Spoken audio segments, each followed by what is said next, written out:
Hey, Irish fans, this is Chalk Talk with Bill and Bill, presented by Guinness, the official beer of Notre Dame alumni and fans. I'm your host, Mike Sullivan from the Notre Dame Alumni Association, and we're excited to welcome you back to the program. Now, if you've seen Chalk Talk before, you know that Bill Reagan and Bill Lewis are both former Notre Dame assistant football coaches, collectively with over 60 years of coaching experience in college and professional football. And they're here to give you a detailed expert breakdown of the matchup between Notre Dame and Florida State tomorrow. Bill Reagan will take a look at Florida State's defense and the challenges they'll give to Ian Book and the Notre Dame offense. And Bill Lewis will do the opposite. He'll break down Florida State's offensive attack and how that will challenge the Notre Dame defense. After you hear from both coaches, we'll come back and look at some keys to the game, as well as take your questions. So as you're watching, please be sure to submit questions you have for either coach, and we'll look forward to getting to those at the end of the program. So with that, we'll turn it over to the former Director of Football Operations for the University of Notre Dame, Coach Bill Reagan. Bill, take it away. Hi, everybody, and thanks, Mike, for that introduction. I guess we thought that we'd be doing something different about 2 weeks ago in the name of Wake Forest. But as we all know, things change, and more than ever, we have to be willing to adjust. So with that in mind, we're skipping forward to a game I wasn't even sure we'd get in this week. So let's all be thankful that at least for now, we have Florida State on the horizon tomorrow. And Bill and I are going to take a little look at all things Florida State, and hope to give you a picture of what to expect.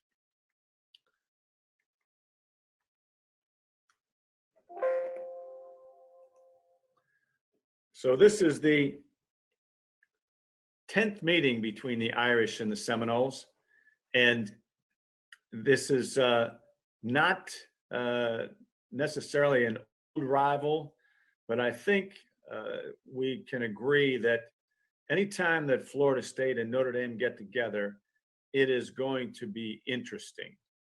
And so we hope for another interesting game. And let's take a little look at this series between Notre Dame and the Seminoles. So this is the first game between Florida State.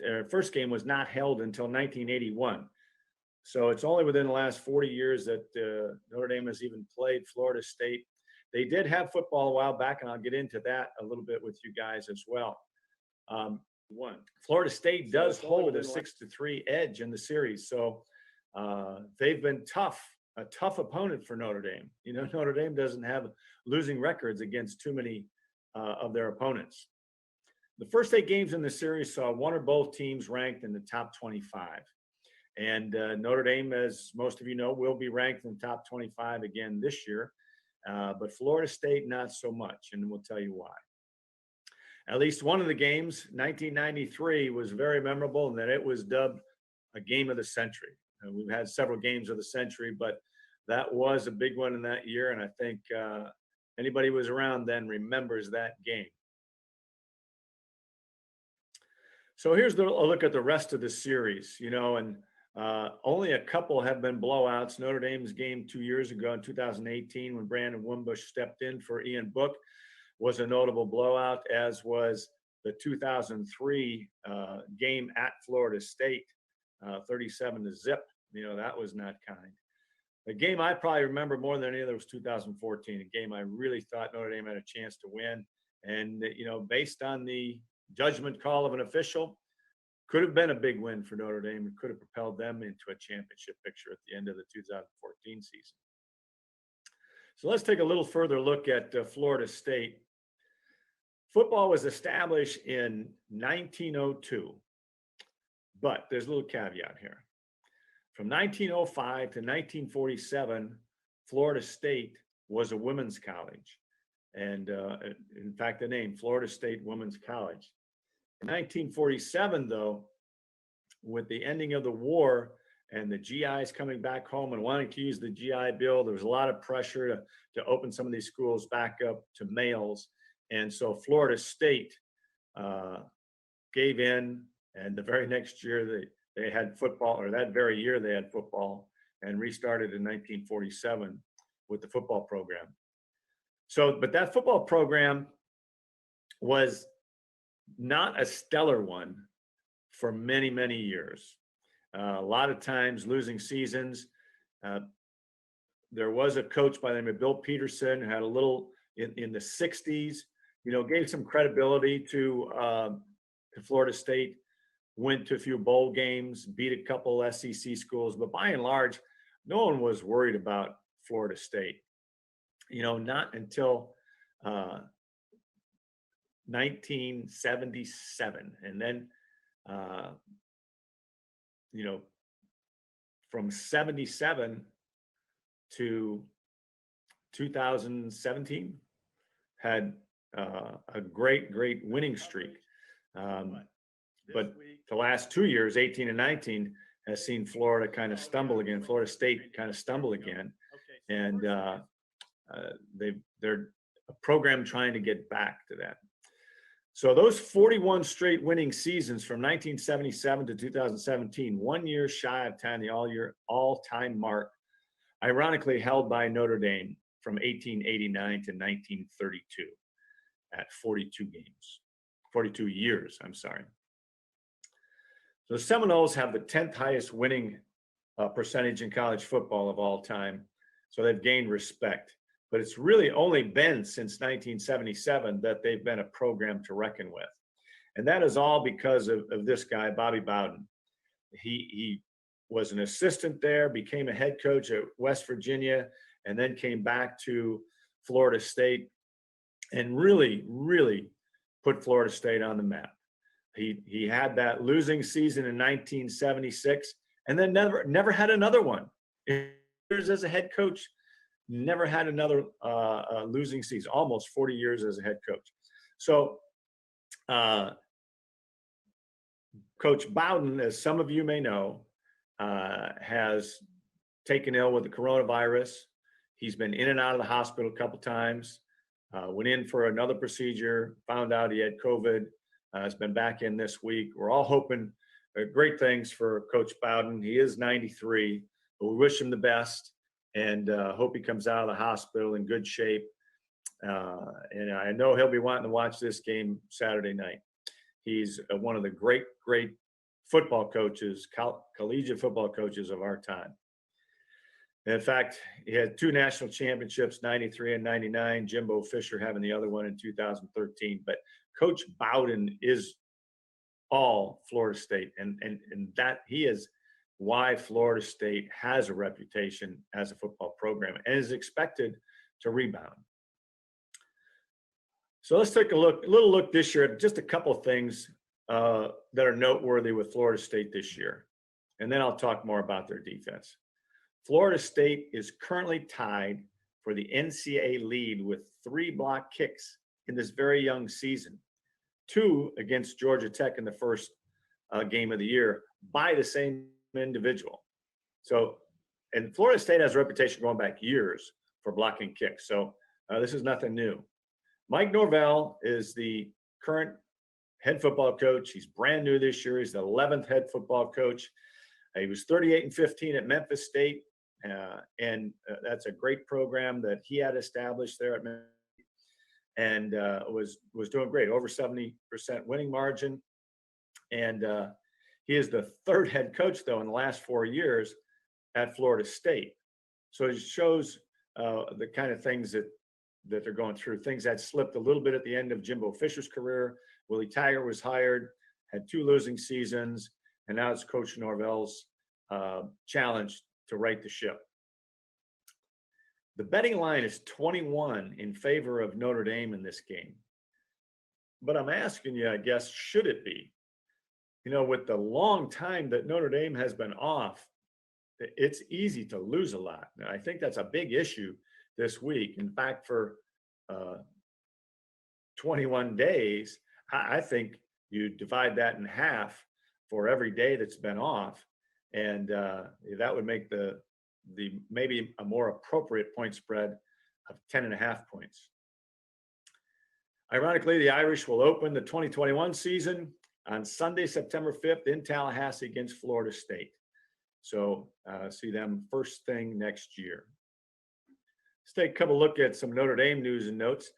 Notre Dame did set the modern win streak at the stadium at 20 wins in a row, and that dates back to September 30th, 2017. So anybody who's been fortunate to go to games in the last few years, and that's obviously fewer this year with COVID and the restrictions, has come out seeing wins.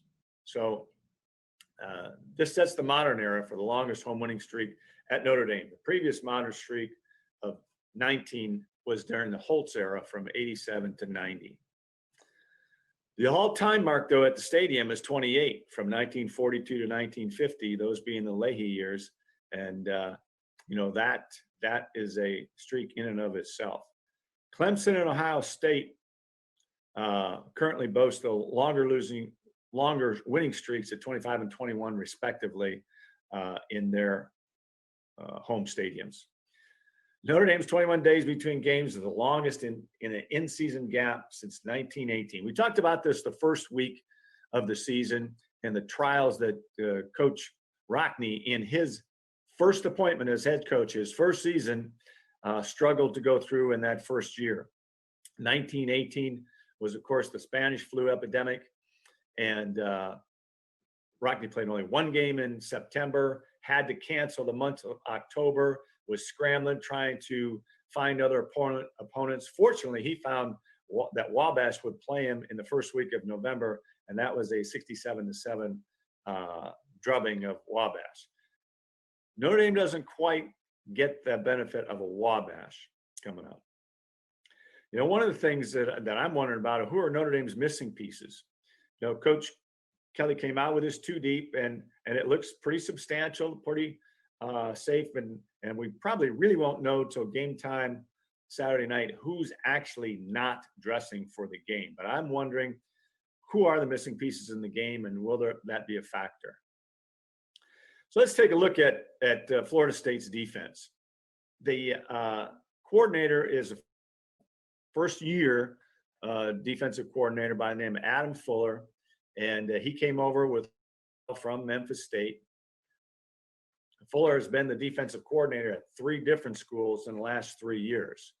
He did great jobs at Chattanooga, then he was at Marshall, and then Memphis State. And all 3 of those schools, he had dramatic turnarounds in the very first year.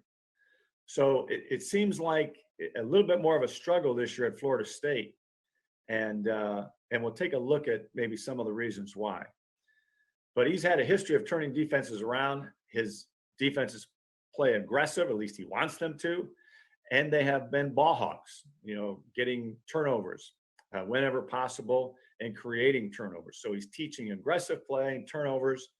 But first 3 games this year, that hasn't quite been the case. So the current Florida State defense does not lack for talent. They've got 9 returning starters. 3 of these guys were all ACC a year ago.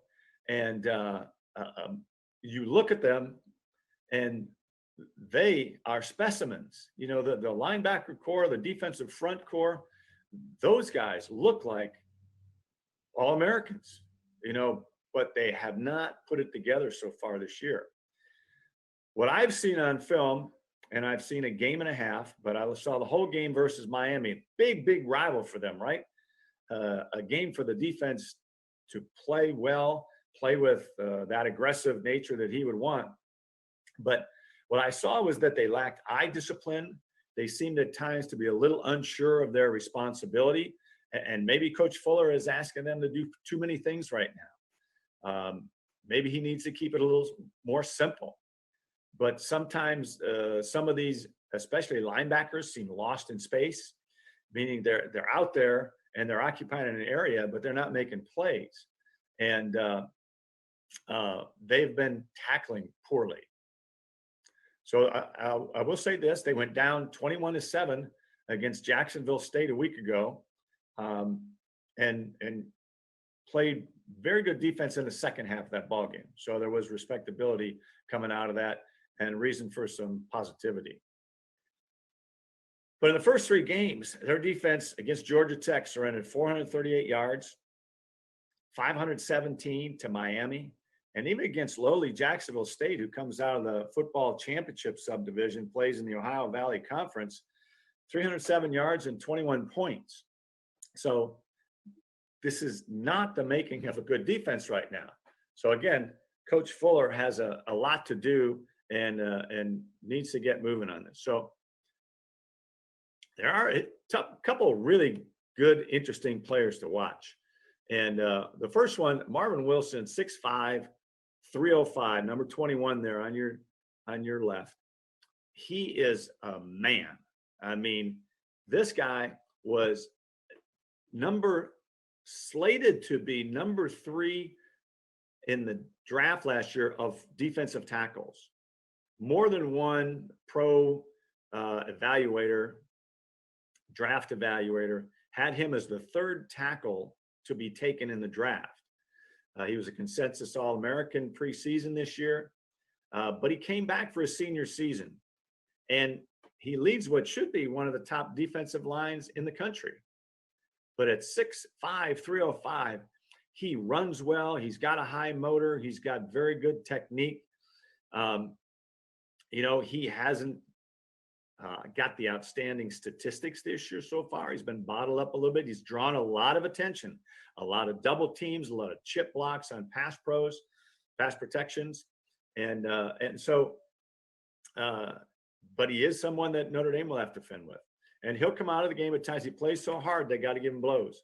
The other guy is Ahsante Samuel Jr. He already leads the nation in interceptions with 3. And he was a preseason all ACC pick as well as a year ago. And Samuel had 2 of his interceptions came in the opener against Georgia Tech. So that's the prime competition. So these 2.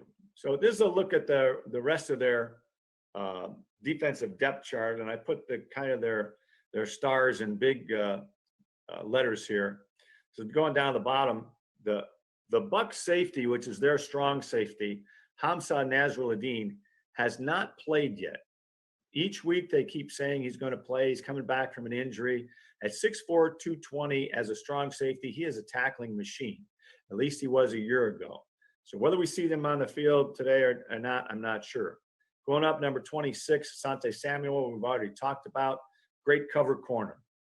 The stud linebacker, Amari Gaynor, leads the team in tackles right now at 6'3", 227. He's a beast looking of a guy. And his backup, who's a freshman, is another guy built just like him. But he's one of these guys that seems to me to be lost in space at times. Their Fox linebacker, these guys are all big. Fox linebacker, Janarius Robinson, the 6'5", 260. Now, he will be a guy that'll go up on the line of scrimmage and become the 4th defensive lineman, but he'll be standing all the time. And when he's playing in space at 6'5", 260, he doesn't move that well. The Will linebacker, Emmett Rice, at 6'2", 222, another big guy. And the Mike linebacker, Leonard Warner, 6'4", 245. These are big linebackers. And maybe in this modern era of spread offenses, these guys are not the guys that maybe should be on the field all the time. I did note against Miami at sometimes they had 5 defensive backs in the game, and maybe we'll see more of that this week against Notre Dame.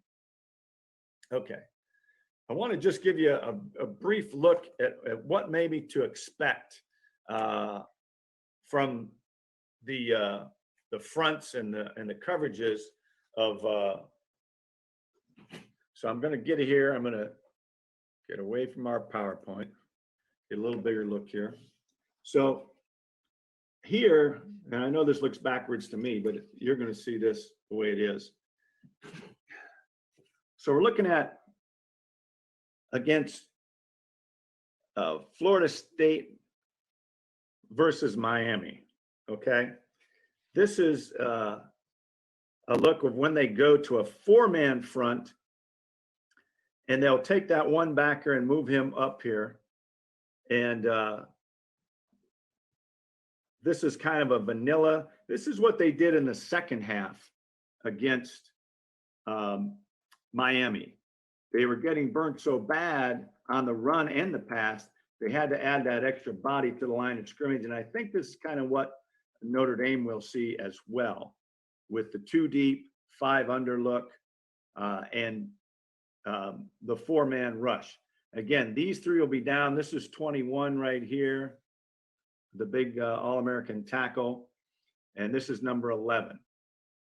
So, but a pretty vanilla look, okay? So this is kind of what we saw against Miami in the first half. They were very stubborn about playing 3 down linemen. Here, even to a field where you got a back in the backfield, they were very soft.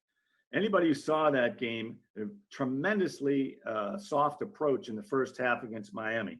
In fact, on this particular formation, in this particular set, they just set themselves up to be run upon, as soft as they were. So over here, we had a combination block, a reach block, with this guard taking over that end, and this tackle getting up to that backer. And these 2 guys just getting on the perimeter to block whomever, force player, if he would come.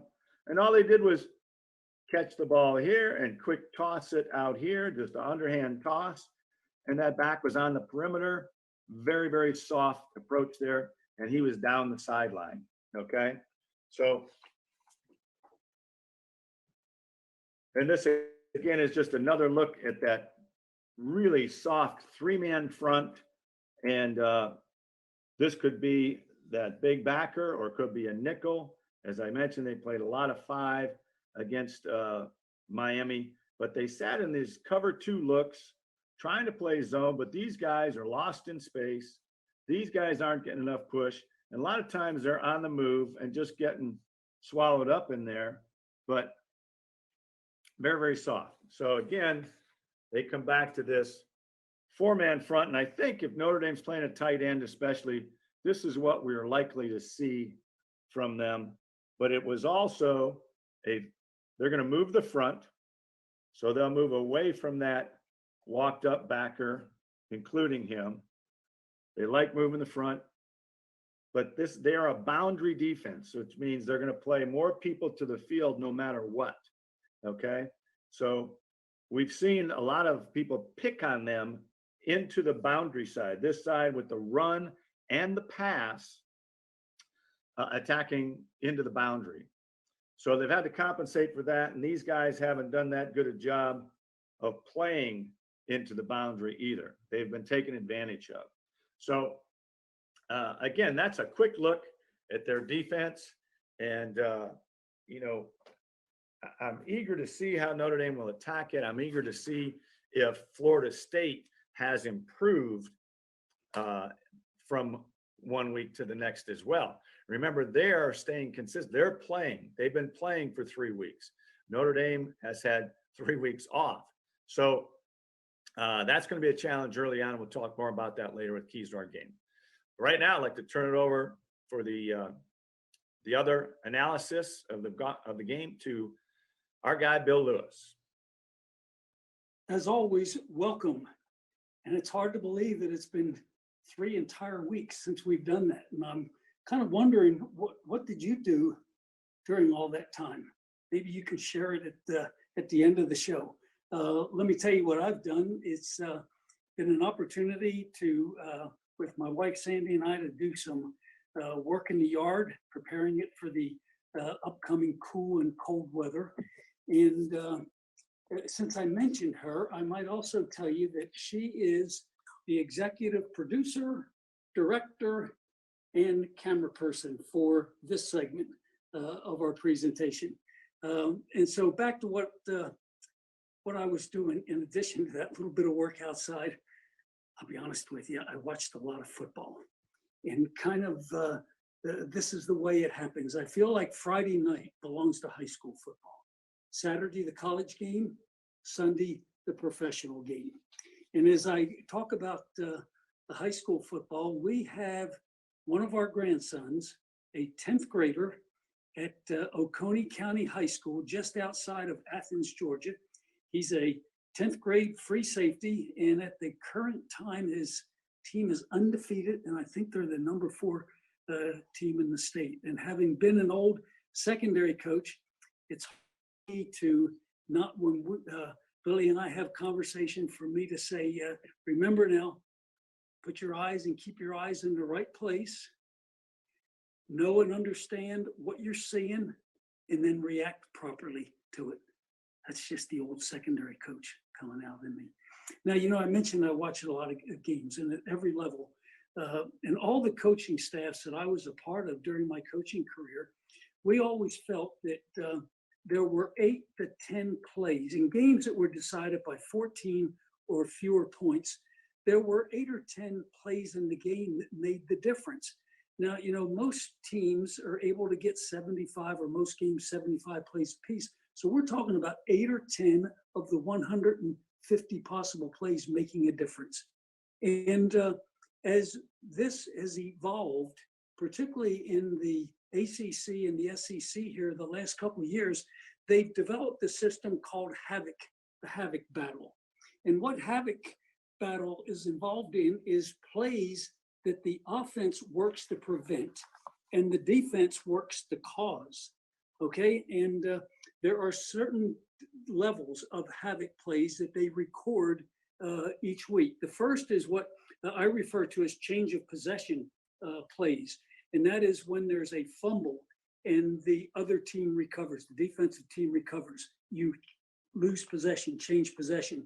The next is a pass interception. Again, the offense loses possession, the defense gains possession for their offense. The second category of key plays involves lost yardage. Offense runs an offensive play and the offensive tackle misses the block, they get tackled behind the line of scrimmage, lost yardage. And now they're behind and down in distance. The next situation would be you get a great pass rusher coming off the edge and he sacks your quarterback. Lost yardage, and now again, it creates a longer yardage situation. Then there's a third section, and what I refer to as no yardage plays. All right, the defensive back makes a great play and he breaks up a pass. Or you've got a situation where because a lineman forces the quarterback to throw the ball early, it causes an incompletion.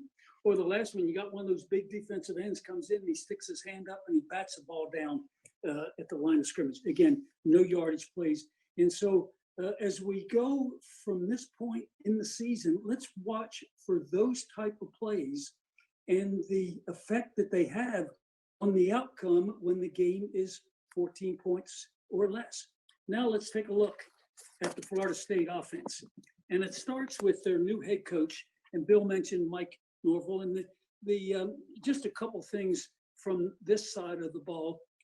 Mike is known as one of the real outstanding offensive football minds in the game. His last year team 12-2 and so forth. But when you look at it, they're going to score a lot of points. Last year, they had in 8 games 40 or more points, averaged over 40 points a game for all 14 games. And then they had almost 500 yards of total offense. So we're going to see an offensive team that has the ability to move the football.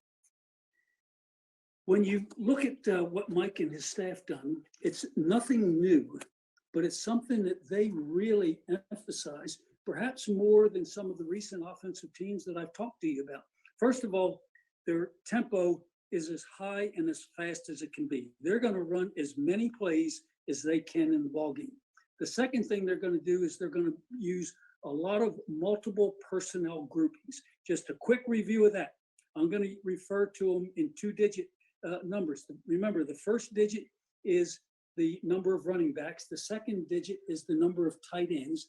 And so if I say you've got 10 personnel, you've got 1 running back, you don't have a tight end, gives you 4 wide receivers. If I say they've got 11 personnel, 1 running back, 1 tight end, 3 wide receivers. So we're going to see a lot of different personnel groups. Most of them are going to be with 1 back, and there was an occasion in last week's game where they had no backs, no tight ends, so they ended up with a 0-0-5 personnel groupings. The main part of their offense is they're going to do 2 basic concepts. They're going to run what we call the RPO package, which is your run pass options. That means a quarterback comes to the line of scrimmage based on what he sees across the line on the defense. He's going to call the play or the play action pass off of that play that best fits into the defense. The other situation you're going to have is they're going to have the mirror on both sides of their formation, what I call a right to left look, where it's the same on the right as it is on the left, or it's the same on the left as it is on the right. And that can involve certain shifts in motions. But once again, they can come to the line of scrimmage. Since they got the same thing on both sides, they got an opportunity to call a play either way. Now, here's what Coach Norville has done. They start their week on Tuesday preparing for their upcoming opponent. Monday, they kind of finish up the previous week and get their players back into preparation mode. But they will start on Tuesday, and they will, based on their studying your defensive tapes, they're going to put the 15 or 20 best plays, and they're going to list them 1 through 15 or 1 through 20, and they're going to run those plays bang, bang, bang, bang on the practice field Tuesday, Wednesday, Thursday, Friday, and Saturday when the game starts. They're going to start down that script. All right. And as long as they stay in a normal down and distance, by that I mean, you got a 1st and 10, or you pick up 3 or 4 yards and it's 2nd and normal, or you've got 3rd down and 2 or more, and they will stay with those scripted plays. Now, if they run into a situation where they leave the script, all right, let's say they have a penalty, they get a 10-yard penalty. Instead of being 1st and 10, it's 1st and 20. So that's a long yardage situation. He will have a separate script over there, and he'll choose one of those plays to run in that situation. Let's say that they gain 9 yards on 1st down. They got 2nd down and 1. Again, he'll have certain plays that he'll want to run in that situation, or like 3rd and 1. 2nd and 1, he might want to take a shot down the field, knowing that he can come back on 3rd down and run the 1 yard. There's some other situations that he's got a separate group of plays. Let's say he gets backed up between his own goal line and the 5-yard line. He'll have certain plays that he'll try to use to get 1 first down. Then he'll go back onto his prepared script. Let's say he's in the red zone, and he's got to make a decision when you're in the red zone. On 4th down, am I going to go for the 1st down, or am I going to kick the field goal? So he'll have a certain group of plays there. And then as he moves inside the 10-yard line, closer to the goal line, he'll have a certain script of goal line plays. And now let's say that he goes all the way through those plays in maybe the 1st quarter or in the middle of the 2nd quarter. Then what he'll do is he'll go back and repeat the successful plays that he had. Or what he'll do is he'll see how your defense is adjusted, and he'll run plays to work against those defenses. And then the last thing is he'll go in at halftime and prepare a new script to start the 3rd quarter, again, based on success and based on what you did during the 1st half. And there was a great example of that last week in the 2nd half of the Jacksonville State game. And now let's go and let's take a look at a few stats, and then I want to get into the X's and O's. Now, just a quick look at some stats, and I think everyone knows this, that they lost their first 2 conference games and then had a big win this past Saturday against Jacksonville State. As we look at their team stats, the thing I want to just point out here is in their first two games against opponents, they made just over 300 yards of total offense. And then this past week, 531 against a much weaker Jacksonville State team. And I don't mean that to be disrespectful of Jacksonville State. Then as you look at what the opponents did against the 2 ACC teams, again, big total yardage, and then they did a much better job of defending against Jacksonville State. As we look at some individual stats and look at their rushing stats, the things I want to point out is 3 of their top 4 rushers are running backs. Remember the tempo of their offense. They are always going to have fresh legs at the running back position. So you got 3 guys that have a 8.1, 5.8, 4.1. So they're all having production with that. And then the other guy that creeps in is their quarterback right here, Jordan Travis. And he had just basically 1 game last week, and he ends up with 147 yards rushing and 5.8. So you're going to look for people at the running back position. And then if Travis is their starting quarterback, he certainly feels like he's had some success. There's a couple runs by wide receivers. Those are jet sweeps. All right. And I'll talk about that as we get into the drawings. Down at the bottom now, Blackman started their first two games, and Rodemaker started the first half of their game against Jacksonville, and then he was replaced by Jordan Travis. All right. So as you look at what's happened here, they've had minus 66 and minus 30 yards rushing, and that is a result of 11 quarterback sacks. Travis managed to avoid being sacked in that situation, so he was, maybe a different factor at the quarterback position. As I jump down to the receivers stats, the only thing I want to mention here is you got their top four receivers, obviously getting right at almost the same number of catches. You've got two wide receivers, a tight end and a running back. So they're getting the ball spread out. It's not just a wide receiver game. And then as you look down and you see, here's another running back with 4 catches. And then you've got a couple guys with big yardage, and they are fellows that have just been in. And so I suspect that there are people that maybe showed up last week in the fourth quarter. But it's going to be interesting to see how they use their wide receivers, their tight end, and their running backs in the game this week. All right, now let's look at the X's and O's through the years. Let's just take a look back.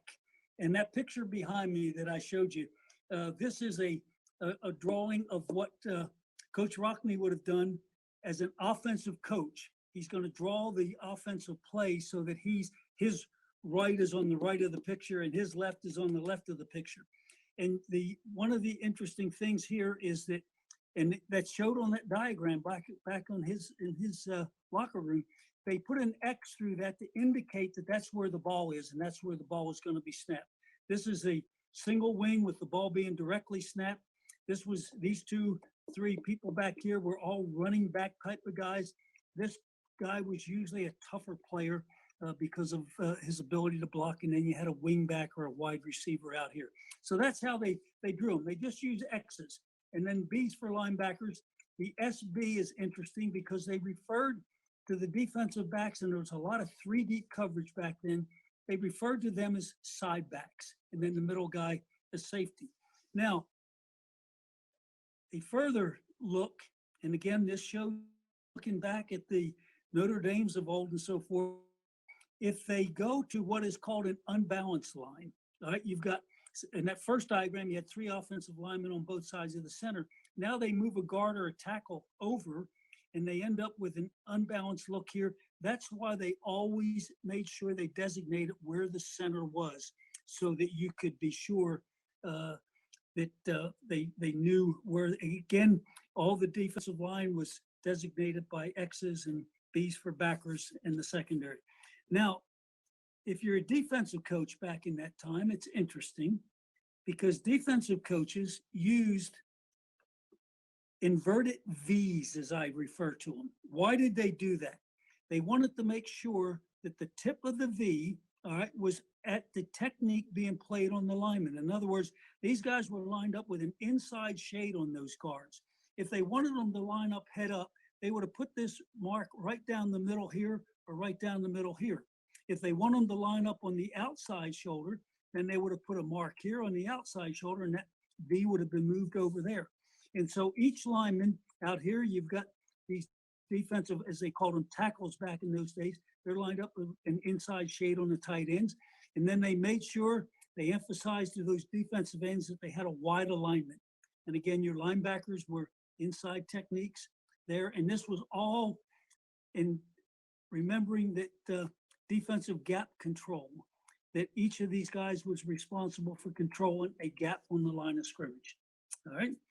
Also, I might mention to you that X's and O's are often referred to and used for designating hugs and kisses. Let's look at the RPO option number 1. And what we've got again now, we've got either 11 or 12 personnel, because this player right here could be a wide receiver or he has been a tight end. All right. So they get their personnel grouping on the field. Now, what the quarterback is going to do is he's going to look at the defense. He's got to play whatever they refer to their zone read option. And what he's going to do is he's going to look at the defense, and he is going to tell his offense with communication, we're either going to run the play or we're going to throw the play action pass off of it. Okay, so that's where this RPO option at the line of scrimmage, that quarterback is making that decision based on what he sees over here on defense. This is your typical zone read option. So he's going to come and fake to that back or put that back ball in that running back's pocket, and he's going to read the end. And of course, if the end closes, he pulls the ball, and then if he comes out, he's got the run quarterback keep or pitch option. So that's the zone read option. And then if the play caller tells him to throw the pass off of it, be in that formation, throw the pass off, he will then to that running back, and then he'll either throw the ball to any of these three receivers or this tight end releasing on the backside. So once again, that's the whole concept of that run pass option. Now let's look at the same formation. All right. And now what they can do is they can take, and he will call a running play. And this is what I refer to as a counter trap type of play, where the flow starts one way and then comes back. All right. And so what we've got is we've got a guy in motion. All right. Call now, how is the defense going to handle that? All right. And they've got the ability now to run this play, which is now creating a guard's going to pull and trap, and the tight end's going to be right about here when the ball snapped, and he'll lead up through. And with a little counter step, we've got a counter play to the backside. If the coach wants a pass off of it, then they go through everything except now this guy in motion would continue on out as a receiver, and you'd have these two people quick fake, throw the pass off of it. So again, that concept at the line of scrimmage, he's got to play from the sideline, and he has the ability to run that play or throw the pass off of it. The next thing you're going to get here is just a third example of the run pass option. He comes to the line of scrimmage. All right. He can run either of those two plays I just showed. He could run the zone read option. He could run that quick motion, and that counter power play to the backside, or he can throw a screen pass out here, and there's two screens that they can run. This is becoming a much bigger screen pass now in college football. I refer to it as the one where he stays out here is a bubble screen, and this is where they're now going to come and create a tunnel for him. So I refer to this as a tunnel screen. It's a catch and throw for the quarterback. This back, just as soon as that ball comes by, he comes across and gets in the pass protection on this side. We've got, again, a big tight end blocking on a corner. You got a block here. The receiver takes a step or two downfield and comes back, and that ball is thrown to him right here. Now the tunnel is being created. Remember, ball thrown behind the line of scrimmage. All these linemen can release downfield. So they're going down, and they are creating a tunnel for that ball to be caught and work right back in here. The backside people, they're walling off any kind of backside pursuit. That's become a big play. If he doesn't like the way the coverage is rolled around there, then he goes back and either runs play number one or play number two. And that's a big part. And it's, again, the speed that they're getting in and out of the huddle. All right, now let's talk about the quarterback last week. Obviously had a big second half, number 13. All right, he's got a real good feeling about himself right now. And what they did is they went again into this second half of the game, and this started to become a big part of their game. Again, they were using either 10 or 11 personnel. So they either had 4 wide receivers or they had a tight end in one of these positions here. One of the easiest plays in football is a speed option, because at the side the play's being run, all the offensive linemen block the first guy to their inside, and they create a seam right here and try to wall off all of these people from getting beyond that seam. Quarterback comes down the line of scrimmage. There's no fake. He comes down the line of scrimmage. If this guy takes him, he pitches. If this guy starts to widen out here, he turns upfield and gets a good 8 to 10 yards. This was huge in the second half of last game. If he doesn't like the quarterback, now again, it's an RPO. So if he doesn't like what's there at the line of scrimmage for the running play, he can very easily take that ball, go 2 steps down the line like a speed option, pull back, and then they've got a designated 3-man route with this guy being the 4th receiver. Or he can start down. If he sees one-on-one coverage back here, I'll promise you, if they start to gain yardage out here, Notre Dame's defense is going to end up leaving this receiver one-on-one, and that's when you're going to get the deep routes one-on-one if they feel like their receiver can beat your corner one-on-one. Okay? All right, now, let's go to the jet sweep. You saw on the stats, and I just mentioned that one wide receiver has got a couple running plays that's off of the jet sweep. And once again now, you've got a formation that's the same on both sides.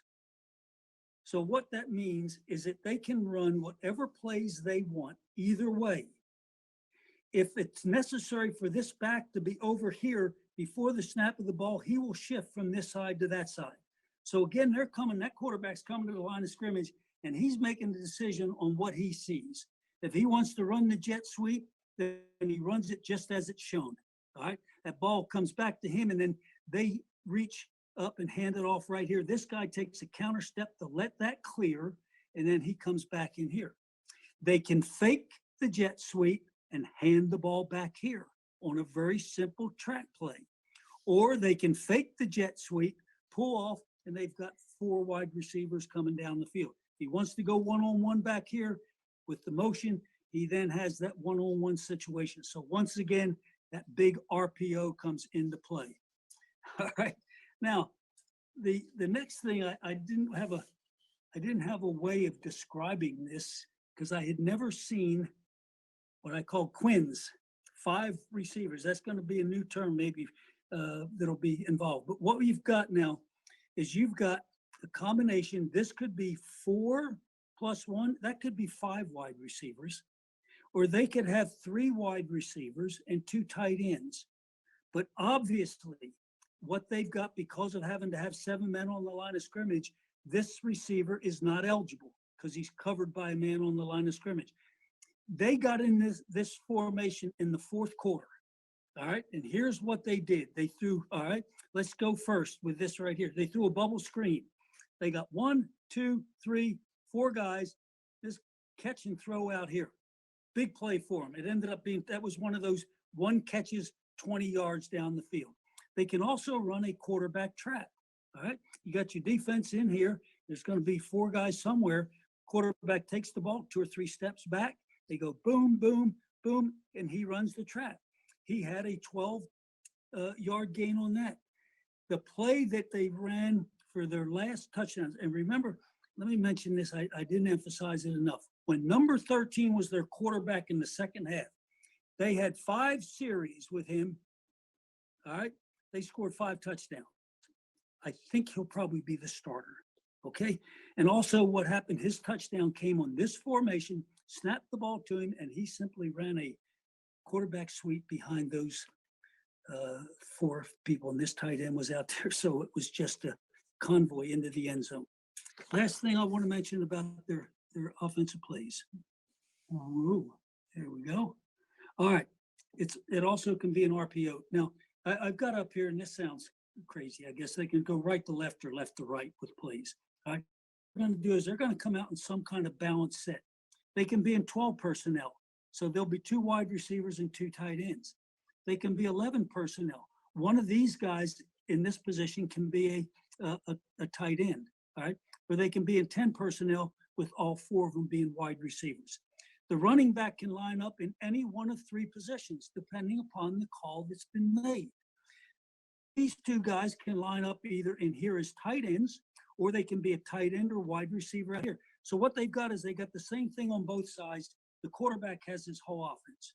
All the plays that I described on that first sheet, all right, you want to run zone read option, you run zone read option. You want to run the counter with the tight end leading and the guard and the tight end. everything is there in that, and they now have the opportunity to go either way. And again, this showed up in the fourth quarter when number 13 was quarterback. All right. So what it's going to come down to is they've got a book full of plays. Again, their coach is going to select 15 or 20 plays. He's going to focus on that in the first half.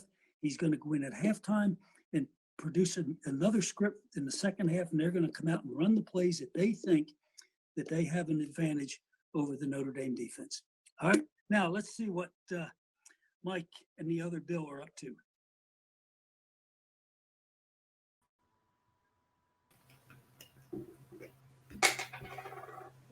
Okay, Bill, thanks so much. That was great, especially looking at X's and O's back in the Rockney era. Really enjoyed that. Okay, let's look at a few keys to the game. Bill Reagan, I know you've taken a look at this, and you'll walk us through a few of the keys that you have identified that are vital to a Notre Dame victory. Yeah, I think we're going to switch slides. Yeah, the first key is to show no rust. And, this has been talked about a lot this week and is a big concern. I guarantee you that Florida State, one of their keys to the game is get a fast start. These guys haven't played in 3 weeks. We can stay in the game if we can get ahead early, so we need a fast start. I'm frankly surprised that Vegas had this 21 points and beyond in some different gambling circles. And not that I pay much attention to it, but when I saw that, I was like, I wonder if they really know how much that does to a team not to play for 3 weeks. And more concerning to me is the 11 days of no practice. If you were practicing for 3 weeks, I thought, well, that's a little better situation. But really to just only have 1 week of practice under their belt before this game is kind of a concern. So I think that is really big. If Notre Dame can come out and show as little rust as possible, they got a big up on this game. The second one is we must handle the offensive tempo. As a defensive coach, I had an opportunity to face teams that had this type of tempo and this type of script. Remember, if they do not change their offensive personnel, they can run the play as fast as the ball is put in play. If they do substitute, the offense gets a period of time to substitute. So I think Florida State's going to come out with a personnel group on the field. They're going to run those plays as fast as they possibly can, and that can create a fatigue problem for your defense. So I think we can expect to see that. We're going to have to be able to handle that tempo, particularly in the first quarter. The next is to get into an offensive rhythm. And maybe I'm building on my first point. If they can be in rhythm early in this ball game, that's huge. And I think it'll be set by Notre Dame's running game. If Notre Dame can run, I don't care if it's run, pass, run, pass, and run successfully, it's huge in this game. So to me, a real key is having a successful running attack and having it get into rhythm early. I think I read a stat this week where in recent years, Coach Kelly is 18-0 when they rush for 170 yards or more. So this is something that Notre Dame has to do well. And, a lot of times you say to the team, okay, if you're not successful early, just stick with the running game. And that's true. But I really think they need to be successful and get into a rhythm early on in the ball game. The next one is personnel matchups and adjustment. If you go back up to the first one, the tempo, now you add to it personnel group matchups. How are they using motion that crosses from one side to the other? What happens if we see that 5 receiver look and so forth? Because everything in this offense is based on they put a formation and a personnel grouping on the field. That quarterback looks out over there and he decides where is the best way to attack the way you've adjustment. And that's going to go back and forth, particularly early in the game as they run through that script that they've rehearsed since last Tuesday. Hit some deep shots. You know, this would tie in nicely with the passing game or with the running game. If the running game is successful early on, you're setting up the deep throw. The thing of it is, Notre Dame has to take the deep throw first. You know, they've seemed to have been a little bit shy about pushing the ball down the field. And I don't know if that was because of receivers. Ian Book will basically have his third set of total receivers for the third game, you know, so he's got to have some confidence throwing the ball up to somebody. I don't care who it is. I don't care if it's tight end, but I think they need to take some deep shots, even if they're not successful. Ironically, this was always a part of my offensive philosophy that I picked up from Bobby Bowden from Florida State is we're going to throw deep at least once a quarter, if nothing else, to put some fear into the defensive backs to know that you're willing to throw the ball down the field. So I think in loosening them up, and it certainly would be helpful if they can connect on those. This might be the most important key from the side of the ball that I work with. Florida State right now is a fragile offensive football team.